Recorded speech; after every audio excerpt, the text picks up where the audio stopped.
तो आज की हम इस वीडियो में बात करेंगे फेज डायग्राम ऑफ वाटर के बारे में, यानी कि वाटर सिस्टम के बारे में। तो वाटर हमारा तीन फेजेस में अवेलेबल हो सकता है। Water can be present the form of liquid, solid and gas. तो दोस्तों जो वाटर की जो तीन फेजेस होते हैं, लिक्विड, सॉलिड एंड गैस, तो ये फेज डायग्राम हमें इन तीन जो फेजेस निकल कर आते हैं इनके बारे में बताता है कि यानी कि कब हमारा वाटर सॉलिड फेज में होगा, कब हमारा वाटर वेपर फेज में होगा और कब हमारा वाटर जो है लिक्विड फेज में होगा। तो इन जो तीनों कंडीशंस यानी कि तीनों फेज हैं, इन तीनों फेजेस में चेंजेस दोस्तों प्रेशर और टेम्परेचर के अकॉर्डिंग करके देखेंगे इस डायग्राम में कि वो हमारा कब फेज चेंज कर रहा है। ठीक है दोस्तों, तो फेज डायग्राम ऑफ वाटर हमें ये वाटर की जो कंडीशंस हैं, जो फेज हैं, उनके बारे में बताता है। तो चलिए हम वीडियो को स्टार्ट कर लेते हैं।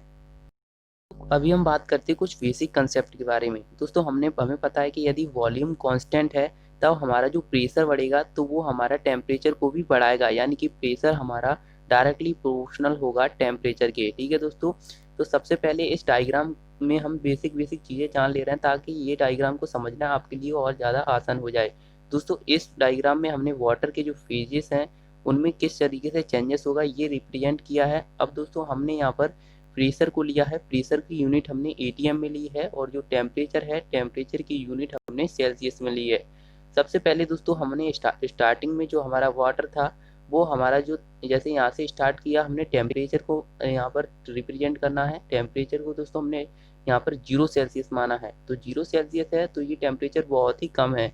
और यहाँ पर दोस्तों जो प्रेशर है वो हमारा 4.58 मिलीमीटर ऑफ मर्क्यूरी है। तो इस कंडीशंस में जब दोस्तों हमारा प्रेशर भी कम है और टेम्परेचर भी कम है तो वाटर हमारा इस कंडीशन में दोस्तों आइस में कन्वर्ट हो जाएगा। देखिए यहाँ पर टेम्परेचर 0 सेल्सियस था और प्रेशर हमारा 4.58 मिलीमीटर ऑफ मर्क्यूरी था। तो इस कंडीशन में जो दोस्तों हमारा जो वाटर है वो किस में कन्वर्ट हो जाएगा, हमारा आइस में कन्वर्ट हो जाएगा।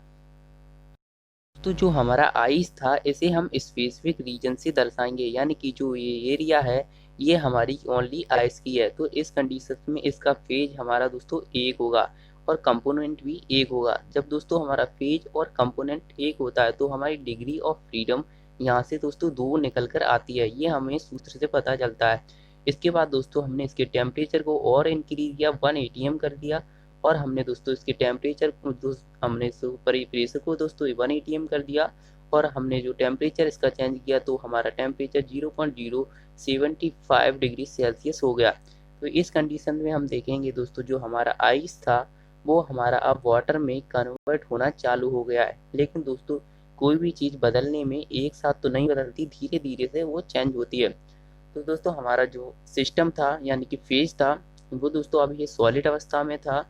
सॉलिड के बाद दोस्तों जो हमने बताया कि इसके प्रेशर को और टेम्परेचर को इंक्रीज किया है तो हमारा ये आप दोस्तों वाटर में बदलना चालू हो गया है, यानी कि सॉलिड टू कन्वर्ट सॉलिड हमारा कन्वर्ट होने लगा है यहाँ पर दोस्तों किसमें, लिक्विड में। तो अब हम देखेंगे कि ये हमारा आधा मतलब कन्वर्ट होना चालू हो गया लेकिन आधा कन्वर्ट हो पाया, पूरा कन्वर्ट नहीं हुआ है। तो इस कंडीशन में हम देखेंगे दोस्तों कि ये हमारा इक्विलिब्रियम कंडीशन है। तो ये हमारा दोस्तों इस पॉइंट पर इक्विलिब्रियम कंडीशन होगा। तो जो हमारा सॉलिड था, सॉलिड हमारा अब कंप्लीटली वाटर में बदल गया है। पहले हमारा दोस्तों सॉलिड था, सॉलिड को हमने दोस्तों टेम्परेचर बढ़ाया था, प्रेशर बढ़ाया था तो वो हमारा दोस्तों लिक्विड में कन्वर्ट हो गया था।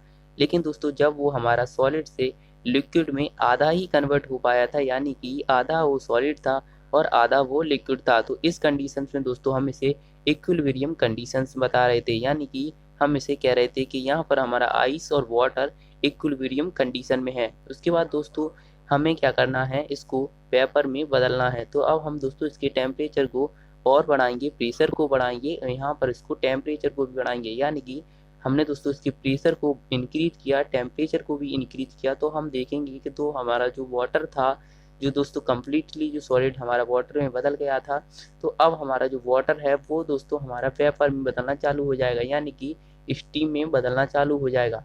अब दोस्तों यहाँ पर हम देखेंगे कि हमारा जो वाटर था वो वेपर में कम्प्लीटली नहीं बदल पाया, यानी कि दोस्तों जो हमारा वाटर था वो आधा वाटर ही है और आधा हमारा हीट में बदल गया है, तो इस यानी कि गैस में बदल गया है। तो इस कंडीशन में हम देखेंगे कि जो हमारा दोस्तों वाटर और वेपर के बीच कुछ इक्विलिब्रियम कंडीशंस आ जाती है, यानी कि आधे आधे दोनों फेज हैं। तो इस कंडीशन में हम जाएंगे कि वाटर और वेपर दोस्तों हमारे इक्विलिब्रियम कंडीशन में है।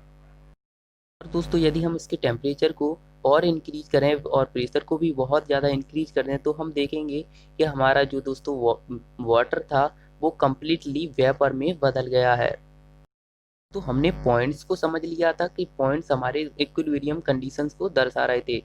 अब हमें दोस्तों इन लाइनों को समझना है कि ये हमें लाइन क्या बता रही हैं। ठीक है दोस्तों, जो हमारा क्रिटिकल पॉइंट है वो क्या बता रहा है और यहाँ पर दोस्तों ये हमारा ट्रिपल पॉइंट क्या बता रहा है। तो इस तरीके से हम ये तीनों को समझते हैं। सबसे पहले हम बात करते हैं कि इन लाइनों के बारे में। दोस्तों जो हमारी ओ ए लाइन है ये हमारी कहाँ से कहाँ बदल रही थी। ये दोस्तों ओ ए लाइन हमारी सब्लिमेशन कर्व कहलाती है, क्योंकि दोस्तों हमारा जो आइस था वो धीरे धीरे हमारा वाटर में बदल रहा था। तो ये हमारी सब्लिमेशन कर्व कहलाएगी दोस्तों ओ ए लाइन। उसके बाद अब हम बात करते हैं ओ बी लाइन की। तो दोस्तों हमारा जो वाटर था वो हमारा दोस्तों वेपर में बदल रहा था। तो ये वाली दोस्तों जो लाइन कहलाएगी वो हमारी कहलाएगी दोस्तों यहाँ पर जो वेपराइजेशन कर्व कहलाएगी। ठीक है दोस्तों, जो हमारी ओ बी लाइन कहलाएगी वो कहलाएगी वेपराइजेशन कर्व। ठीक है दोस्तों, और ओ सी लाइन हमें क्या दिखा रही है। ओ सी लाइन दोस्तों हमारी कहलाएगी मेल्टिंग पॉइंट। ठीक है दोस्तों, मेल्टिंग पॉइंट या मेल्टिंग कर्व बोलेंगे, क्योंकि दोस्तों जो हमारा आइस था वो हमारा वाटर में कन्वर्ट हो रहा था, इसलिए जो हमारा वो आइस था वो पिघल के वाटर में बदल रहा था। तो इसलिए हम इसको दोस्तों ओ सी लाइन को क्या कहेंगे, इसको कहेंगे मेल्टिंग लाइन। ठीक है दोस्तों, अब दोस्तों बात करते हैं हम ट्रिपल पॉइंट की और क्रिटिकल पॉइंट की।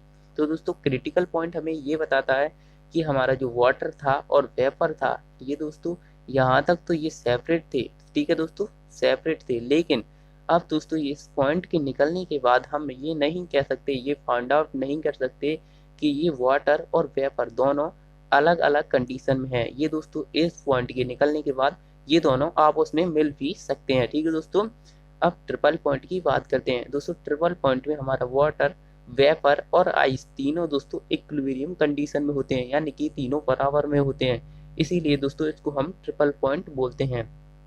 अब बात करते हैं दोस्तों क्रिटिकल पॉइंट के टेम्परेचर के बारे में और प्रेशर के बारे में। तो दोस्तों फेज डायग्राम ऑफ वाटर यानी कि वाटर सिस्टम में हमें दोस्तों ये पूछा जाता है कि क्रिटिकल पॉइंट और ट्रिपल पॉइंट इनका टेम्परेचर और प्रेशर क्या होता है। तो दोस्तों हमारा जो क्रिटिकल पॉइंट रहता है उसका हमारा जो प्रेशर रहता है वो हमारा दोस्तों 218 एटीएम रहता है, और दोस्तों जो हमारा टेम्परेचर रहता है वो रहता है दोस्तों 374.15 डिग्री सेल्सियस। ठीक है दोस्तों, क्रिटिकल पॉइंट का ये हमारा प्रेशर है और ये हमारा टेम्परेचर है। अब दोस्तों बात करते हैं ट्रिपल पॉइंट के बारे में। तो इसके दोस्तों हमारा जो प्रेशर रहता है वो हमारा दोस्तों 4.58 मिलीमीटर ऑफ मर्क्यूरी रहता है। ठीक है दोस्तों, और जो हमारा यहाँ पर टेम्परेचर रहता है वो हमारा दोस्तों रहता है यहाँ पर 0.0075 डिग्री सेल्सियस। तो ये हमें रिमेम्बर रखना है एग्जाम के लिए।